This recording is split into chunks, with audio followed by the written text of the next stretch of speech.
Diciamo che quello che vedete oggi sulla nuova 33 stradale è sicuramente un oggetto, una vettura che è fortemente legata alla vettura degli anni 60 che vedete qui a fianco a me e che è stata ispirazione, vettura assolutamente iconica per Alfa Romeo che abbiamo utilizzato per lo sviluppo del progetto. Difficile dire che quello che vedete oggi nella 33 stradale nuova possa essere legato veramente alle prossime vetture. Di sicuro ci sono degli ingredienti che sono sparsi qua e là nel corpo della vettura, ma questa vettura doveva parlare un suo linguaggio, doveva avere una sua identità, che è quella che è figlia di un processo che è iniziato nel 60 con una macchina storica e che arriva oggi come una piccola edizione limitata rivolta a una clientela molto particolare.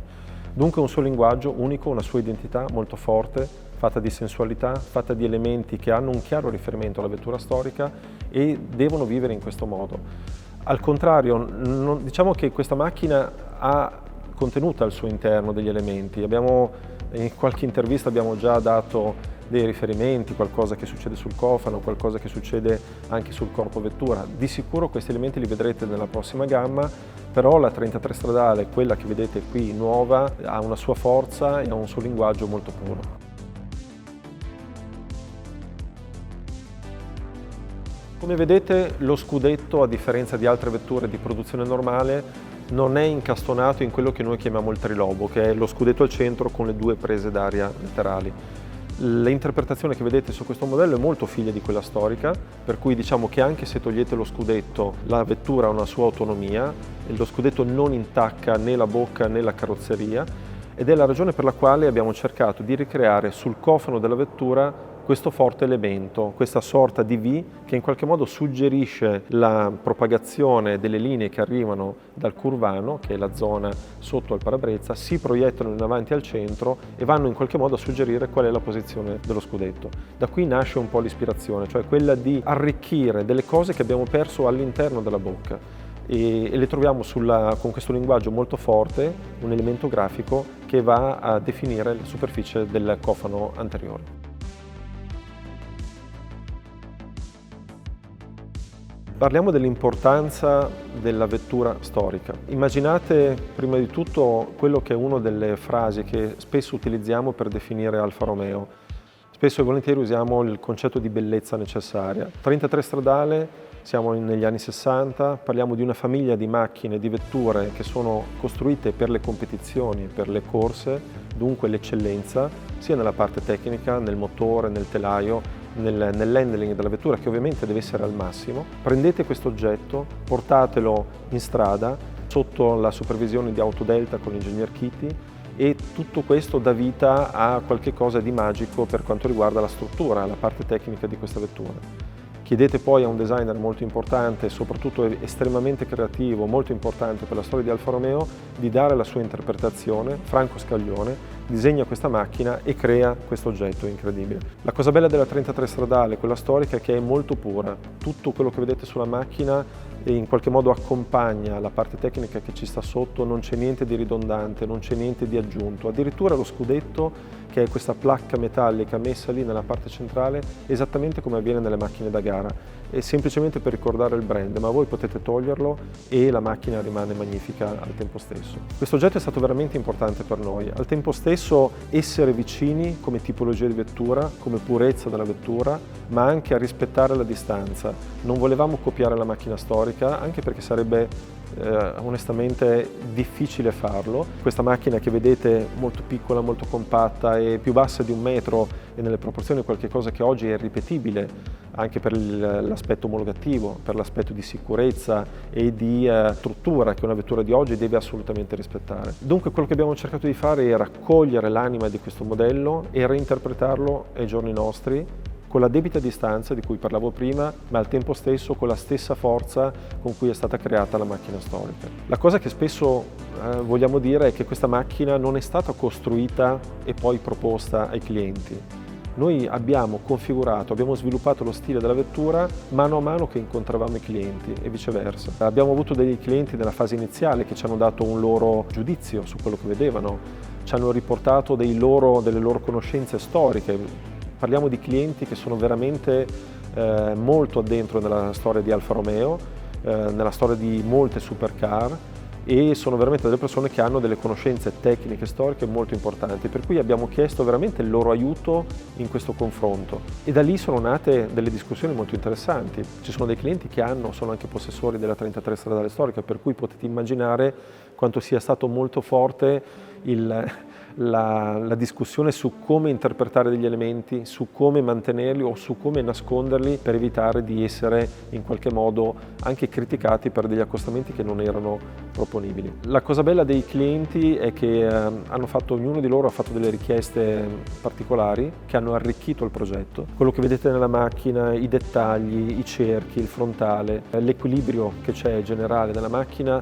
nasce grazie anche al loro aiuto, al loro giudizio che arriva sulla macchina quando l'oggetto è in work in progress, come definiamo dire, e ci ha aiutato veramente a mettere a punto, a calibrare degli ingredienti che magari per noi non erano così evidenti. Il frontale è una delle zone che più ha richiesto lavoro da parte del centro stile, perché dovevamo in qualche modo cogliere l'anima della 33 stradale storica con una tecnologia differente che è quella che vedete all'interno dei gruppi ottici, il DNA, il feeling. Quando voi vedete una macchina riconoscete dei lineamenti che sono tipici di quell'oggetto, ma devono rivivere su un oggetto contemporaneo, su un oggetto moderno. E questo è stato veramente un lavoro molto molto difficoltoso. Sulla parte posteriore invece la sfida era quella di ricreare in qualche modo quella sorta di mostruosità che abbiamo sulla 33 stradale storica nella parte posteriore. La macchina è molto pulita, poi andate dietro e improvvisamente vedete questi scarichi che escono,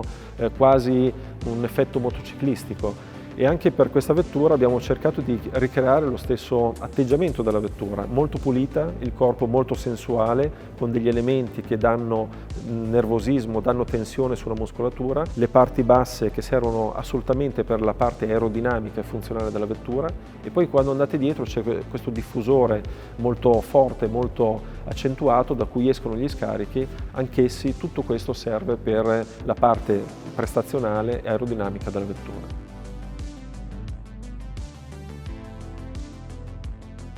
Il progetto 33 stradale è nato un po' quasi come una sorta di scommessa. Jean-Philippe Imparato ha proposto questo tipo di approccio al top management ed è arrivato con una sfida che ha accolto e noi come centro stile abbiamo assolutamente abbracciato perché era un percorso magnifico, quello di realizzare una sorta di one-off, anche se parliamo di 33 modelli, però voi potete ben immaginare in un gruppo come Stellantis, dove si parla di macchine di produzione, si parla di sinergia, si parla di piattaforme, potete immaginare come questo oggetto sia a tutti gli effetti un unico oggetto, un oggetto con un'identità molto forte. È stato un progetto assolutamente interessante, ma soprattutto la cosa bella di questo progetto è che va al cuore, va dentro l'anima di Alfa Romeo. Voi dovete immaginare che l'Alfa Romeo ha da sempre creato automobili con questo tipo di approccio. L'Alfa Romeo è partita prima di tutto come una fabbrica, una compagnia che realizzava dei telai meccanizzati. Attorno a questi telai meccanizzati i vari carrozzieri creavano le loro carrozzerie ed è per questa ragione che lo stile Alfa Romeo è oggi estremamente complesso, ricco. Se voi andate nel nostro museo ad Arese vedrete delle macchine sensuali, delle vetture magiche, vedrete allo stesso tempo delle vetture molto squadrate, molto tese.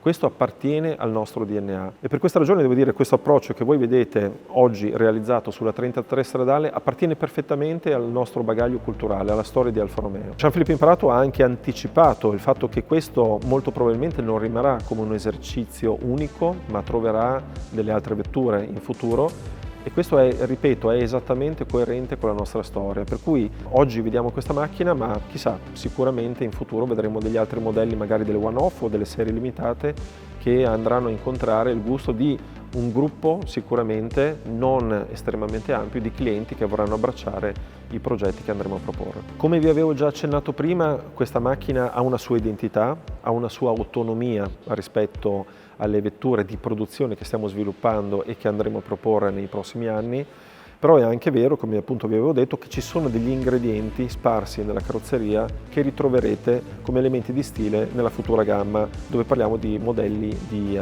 con dei numeri molto più ampi.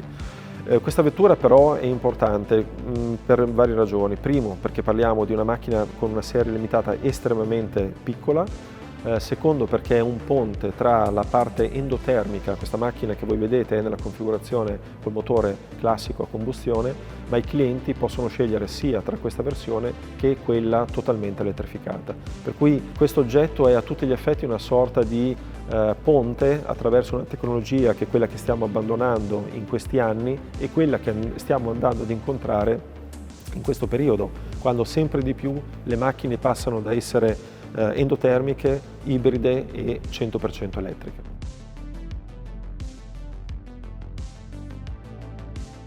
Ovviamente lo scudetto è quell'oggetto che definisce qualsiasi Alfa Romeo. Nella 33 storica, come vi avevo anticipato prima, lo vedete, è veramente un oggetto metallico molto basico nella sua costruzione che viene appoggiato sul frontale. In questo caso è qualcosa di molto diverso, molto ricco, sia nella tridimensionalità che nel concetto, nel progetto stesso. Come vi avevo anticipato, se voi lo togliete e la figura della bocca rimane inalterata, dunque abbiamo utilizzato lo stesso approccio di Franco Scaglione, cioè quello di avere una carrozzeria pulita, senza nessun raccordo reale fra lo scudetto e la carrozzeria, ma in qualche modo assume una ricchezza che la 33 stradale storica non ha. Dunque abbiamo cercato di usare lo stesso approccio, ma è esattamente al contrario, non basico come quello che trovate sulla vettura storica, ma estremamente scultoreo come lo vedete in questa configurazione.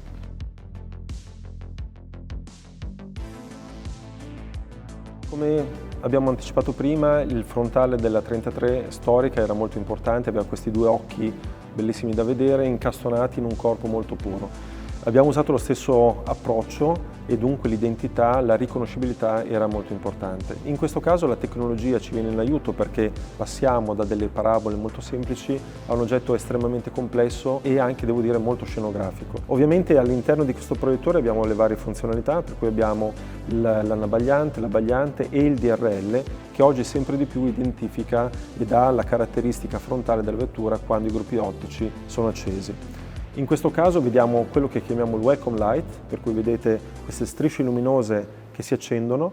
Piccolo aneddoto, sono 33 a rappresentare un po' i clienti che hanno aderito a questo progetto e dunque in qualche modo hanno un legame molto forte con questo numero, questo 33 che è diventato magico per i vari numeri che abbiamo dichiarato attorno alla vettura.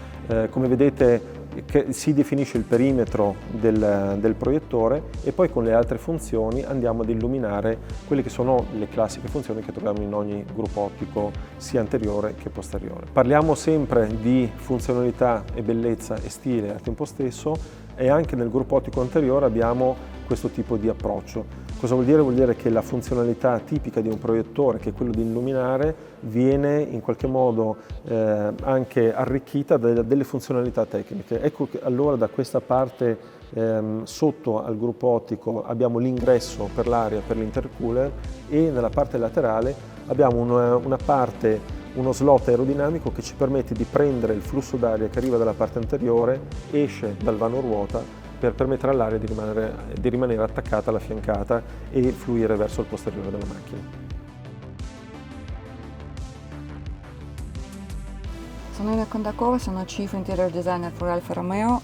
Vi faccio vedere questo interno che per noi è stato una cosa molto importante, un progetto importantissimo per tutti noi perché sicuramente quando siamo andati a toccare un oggetto così iconico come la 33 la pressione e aspettativa era molto alta. Io sono molto soddisfatta del risultato perché è venuto fuori veramente un interno molto semplice, molto pulito, ma facilmente riconoscibile come Alfa Romeo che vive di pochissimi pezzi. L'abbiamo rimosso tutto quello che poteva distrarre dalla guida. Questo interno non ha i gadget, questo interno è molto pulito, molto iconico. Abbiamo rimosso tutti i tasti dal volante, abbiamo rimosso gli schermi, cioè sicuramente schermo c'è, ma è a comparsa e a questo punto li puoi guidare guardando solo il cluster, che è questo cluster, come ben sapete, arriva a 333. Anche per noi un numero che ci accompagna su tutto il progetto. Le console, siamo ispirati molto a degli oggetti aeronautici, la console centrale, ma anche la plafoniera, che è veramente bella, che sono le due sorelle di questo interno, no? Che hanno gli stessi trattamenti. E una cosa più bella è sicuramente questi click no? Che puoi stare ore a vederli, a sentirli, perché quando c'è un alluminio vero, un alluminio lavorato a mano, un craftsmanship italiano, proprio delle materie molto, molto belli e fatti tutti manualmente, questo sicuramente è una cosa molto alfa, dove noi sempre portiamo avanti un concetto della bellezza necessaria. Proprio andiamo e facciamo la funzionalità e forma, senza aggiungere le cose in più. E qua il tasto più importante è l'hazard, no? Che è molto ergonomico, molto facile da usare, molto chiaro. Poi ci sono le luci, poi ci sarà la luce molto semplice perché non vogliamo gli effetti. Come vedete le guide luci ci sono, ma proprio dove non vi disturbano durante la guida. Perciò questa luce andrà a illuminare la console, che farà vedere tutte le funzioni, che sono poche ma sono quelle necessarie. E un'altra cosa che a me piace sottolineare è che anche tutte le comandi, non so se avete notato, sono scritte tutte in italiano, che per noi è stata veramente una cosa molto bella esprimere italianità anche su questo. La pulizia di cruscotto perché c'è un disegno talmente iconico come quella storica, e soprattutto se lei deve descrivere a una che non ha mai visto questo interno e dire come è fatto, è talmente il concettuale iconico questo interno che è facilmente descrivibile. Cioè si può parlare di questa tensione, di questa cuspide che poi è rovesciata, che è il nostro stilema a scudetto, no? Che riprende quello che vedete sull'esterno, riprende anche all'interno, ma quasi ancora portato a più estremo.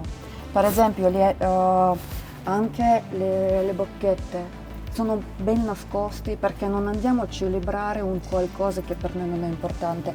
Invece dove vado a toccare, dove vado a percepire i materiali, dove vado a anche personalizzare, no? Sono questi elementi qua che ogni vettura di questi 33 avrà un suo trattamento diverso e avrà la sensazione di quelli che lo guideranno completamente diversi.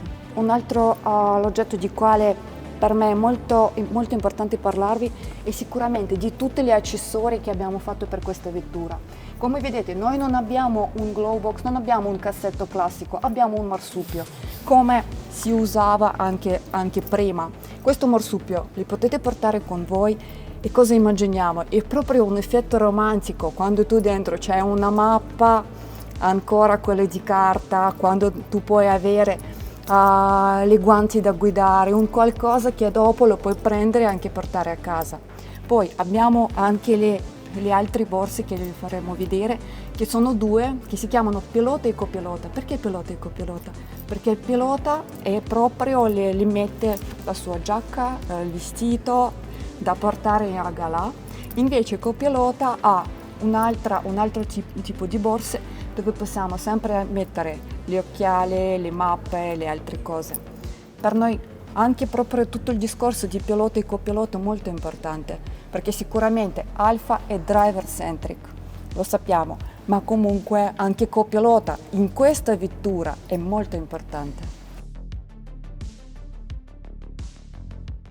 E questo, come dicevamo, per noi è anche un'altra parte molto importante di questa vettura, che ci sono anche gli accessori, perché è vero che c'è anche gli spazi all'interno di questa macchina, perché la macchina è molto piccola, molto particolare, è una supercar, gli spazi sono piccoli ma li sfruttiamo in un modo molto elegante, in un modo molto italiano. A questo punto, come potete vedere, dietro le sedili ci sono queste borse, un portaabiti, quello di pilota e un altro di copilota, che sono state realizzate, è tutto made in Italy, e come potete vedere l'abbiamo personalizzato anche alle fodere.